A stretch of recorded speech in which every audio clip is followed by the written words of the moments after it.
So let's get the inside story on the memo from the man in charge. Devin Nunes is the chairman of the House Intelligence Committee that released this document. Mr. Chairman, thanks for joining us. Great to be with you, Brett. What do you think the biggest takeaway from this memo is in your eyes? Well, I'm sad that we had to get to this point. We should have never been here. It's unfortunate. I didn't want to have to do this. But the sad part is that I have an obligation to the American people when we see FISA abuse, so these are secret courts that exist to target for foreigners, for catching terrorists, for catching people who might be bad actors. And the American citizens that are represented before this court have to be protected. And the only place that can protect them is the U.S. Congress when abuses do occur. Did you write the memo? So it's not a place we wanted to go. It's not a place we wanted to go, but it's where we had to go. Did you write it? Myself, Trey Gowdy, our two investigators, and then obviously checked by the lawyers and the rest of our committee members. Did you read the actual FISA applications? No, I didn't. And this has been one of these bogus news stories that have been put out. So the agreement we made with the Department of Justice was to create a reading room and allow one member and two investigators to go over and review the documents. I thought the best person on our committee would be the chairman of the Oversight Committee, Trey Gowdy, who has a long career as a federal prosecutor, to go and do this. And then they, over a series of meetings, would come back with their notes and brief the rest of the committee members. Did you or anyone on your committee coordinate in any way with President Trump or the administration on the release of this memo? No, in fact, we opened up this investigation. No, in fact, we opened up an investigation into DOJ and FBI for FISA abuse and other matters last summer, in the summer of 17. How about with President Trump's lawyers in any way? No. Outside conservative groups, just one today put out an ad that's targeting Rod Rosenstein, the Deputy Attorney General, saying that he needs to do his job or quit. It seemed like it was timed out, but did you work with any outside groups in the formulation of this memo?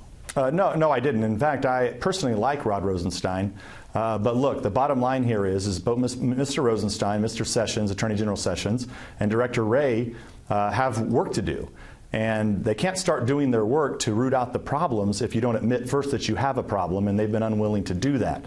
But no, I don't work with outside groups on this. The FBI, DOJ, other intel agencies all say there are material omissions in this memo. What did you leave out? Is there justification for the FBI behavior you detail in this memo that we have yet to learn? Yeah, so we looked specifically at just FISA abuse. We wanted to keep sources and methods out. If you remember, 10 days ago, we were accused of a lot of things, especially that we were going to disclose our nation's top secrets. I think everybody's learned that was a total fallacy that was put out by the left and the mainstream media. We didn't disclose any secrets. Part of that is we had to take all of this information and reduce it down into a summary with just the pertinent facts about the FISA abuse. The only area that I am familiar with that we left out would be the history of Carter Page. I explained why we left this out to the director of the FBI. The director of FBI is well aware of my concerns about Mr. Page, and I don't believe that somebody like Mr. Page should be a target of the FBI, especially using salacious information paid for by a political campaign like this dossier was about Mr. Page, and then supplemented by a news story that was actually created by Christopher Steele himself, the author of the dossier. This is outrageous that this happened. Will you vote to release the Democrats' memo? Yeah, we will. When is that going to happen? But it has to go through the same process. When do you think it'll be released? Hard to say. I don't know yet. We haven't even. I've only read through it once. We're going to have to go through and scrub it again. And let's not forget, these are the same Democrats who never wanted to start an investigation. These are the same Democrats who blocked our subpoenas or tried to block our subpoenas back in August. They tried to block our ability to go and get the records from Fusion GPS that led to a lot of the discoveries in this investigation. So these are not honest actors. They know they're not being honest actors. And, I get tired of playing whack-a-mole every day with the Democrats on this committee who never wanted to start this investigation in the first place. Democrats are criticizing a lot, as you can imagine. I'm sure you've heard. But they're jumping on one particular part of the memo in particular. The number 4, the memo states that then Deputy Director of the FBI, Andrew McCabe, quote, testified before the committee in December 2017 that no surveillance warrant would have been sought from the FISA court without the Steele dossier information. Democrats say he never said that, did he? Yeah. I mean, it's a summation of a long interview, and that is definitely what he said. Not to mention, we have other witnesses who said very similar things. So the fact of the matter is, the main things that were used to go out and get this warrant was the dossier and the story that corroborated the dossier. So why not put passed McCabe's quote in there or release the transcript? Well, that would be a whole process that we'd have to go through. Actually, the quotes, I think, are pretty damning themselves. So I wouldn't mind doing that, but we would have to go through a whole process to release transcripts. So you were getting to the point about how much of the FISA applications relied on the Steele dossier. What was the characteristic? You said they were integral, or it was integral? Yeah, they wouldn't have received a warrant without the dossier. The dossier was presented to the court as if it was true. The court was not told that the Democrats actually paid for this. And just step back for a moment. This is not trying to go after some terrorist. This is about the FBI opened a counterintelligence investigation into the Trump campaign in the summer of 2016. That's what happened.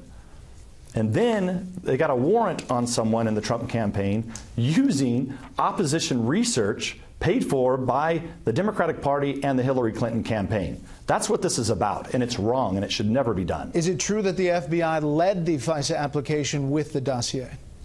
Yeah, most of the largest percentage of the entire application has to do with the dossier and then using the news story to corroborate the dossier. There are Democrats on your committee talking on another channel today who insisted that the FISA court was told of the political nature of this information. Take a listen. Is there anything inappropriate, do you think, about a partisan political document, the Steele dossier, being used in an application to surveil an associate of a presidential candidate, in this case Carter Page, especially if that fact is not disclosed in the application? Is that inherently wrong, do you think? Jake, that fact was disclosed. It was disclosed to the FISA court that part of the evidence was from a politically motivated source. True? No. I mean, this is things I said earlier. I mean, these guys tell so many lies, you can't keep track of them. That's not true. No. The court was not made aware. And I would think that a judge, if the judge knew that, hey, we have an investigation of the Trump campaign, we're going after this Trump campaign advisor, and oh, by the way, Hillary Clinton's campaign paid for all this information. If that did happen, which it didn't, but if that court did know that, the judge would have to be, I think, considered very suspect. But I don't believe that happened at all. The former FBI director, James Comey, I know you heard in John's piece, tweeted out that's it and went on to criticize this entire operation. Your thoughts on that tweet and Comey's reaction? Well, Mr. Comey had a chance in January, February, March, April, I believe all the way till June, to come clean on who paid for the dossier. He was asked about it in January, and he said very clearly that he knew that Republicans had started the dossier, which was a lie. And then when asked and probed further, well, who finished the dossier, he didn't know. Now, maybe he was lying, maybe he didn't know, but both seem to be a problem. So Mr. Comey's welcome to come back, tell us when exactly he learned that the Democratic Party and the Hillary Clinton campaign paid for the dossier. He's welcome to come back and share that information. But I think the American people understand that the FBI should not go to secret courts using information that was paid for by the Democrats to open up investigations and get warrants on people of the other political party. That's the type of stuff that happens in banana republics. Comey said in testimony that some of the dossier is unverified and salacious. Are there parts of the dossier that are true? What? That Russia is a country and Carter Page is a person? I mean, other than that, I don't know anything. So you don't know anything that's been corroborated by intel as a part of that dossier? No, very little. And I think if you actually look at that dossier from the beginning, I don't know what FBI agent, what they were smoking, that would think that Carter Page, who's somebody who hasn't had a job for many years, who is obviously a Russian sympathizer, but that somehow the Russians, who actually said he was an idiot in court testimony, this was presented before the court, so Russian agents said that Carter Page was an idiot. And do you think that the Russians were going to offer him like a 19% share of the major oil company in Russia? I mean, this is crazy. And so when somebody first reads that dossier, I would think you would come away from that and think, okay, this is really this is wild stuff. In fact, it was probably, there's a good chance, let's not forget where the dossier came from. It came from Russians.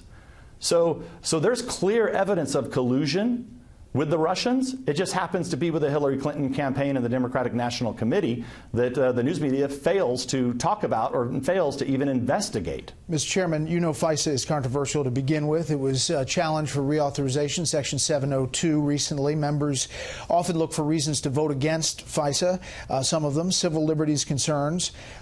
Wasn't the cart before the horse here? Was the memo withheld until FISA Section 702 was voted on by Congress? No, so remember, 702 is different. Understood, it's different, but it still affects the overall authorization. But we found no abuses within 702. I made that clear to my colleagues.